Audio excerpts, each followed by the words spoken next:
खुलुमबाय दिनैनि prime 24 headline स्टुडिय'आव आं रैरुब नार्जारी खन्थाइ बिबार हानजानि मोनसे फोसावनाय आयदा नैथि अनलाइन खन्थाइ आवरायनाय बादायलायनाय हाबाफारि थुनलाइयारि हानजा खन्थाइ बिबारा थांनाय 22 मेनिफ्राय नैथि अनलाइन खन्थाइ आवरायनाय बादायलायनाय हाबाफारि लानाय जादों।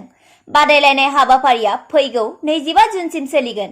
बादायगिरिफोरनि खन्थाइ आवरायनायखौ खन्थाइ बिबार इउट्युब चेनेलाव फोसावनाय जादों। बादायलायनायनि नियम खान्थिया जाबाय फारियै 1 नं खन्थाइया मुजियारि थामहिनबा रमान्टिक जानो नांगोन। खन्थाइखौ गाव आवरायना भिडिअ खालामना हरनो नांगोन। थामहिनबा आवरायगिरिया भिडिअआव नुजानो नांगोन।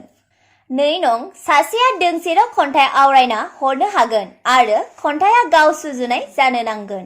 3 नं भिडिअखौ एडिट खालामना दाहर। 4 नं खन्थाइ आवरायनायखौ गागि लिरगिरिनि जोहै सायख'नाय जागोन। सायख'गिरिनि सायख'नायानो जोबथा थांखि जागोन। 5 नं खन्थाइ आवरायनायखौ इउट्युबनि खन्थाइ बिबार चेनेलाव फोसावनाय जागोन। 6 नं बान्था महरै सेथिनो 700 रां, नैथिनो 400 रां आरो थामथिनो 300 रां बावहरनाय जागोन।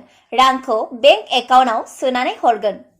7 नं खन्थाइ आवरायनायनि भिडिअखौ बे 9101638654 वाट्सएप अनजिमायाव दैथायहरनो नांगोन।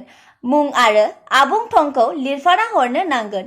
8 नं खन्थाइ आवरायनायनि भिडिअखौ फैगौ 25 जुनसिम दैथायहरनो हागोन आरो भिडिअआ आब्रुथि गोनां जानो नांगोन।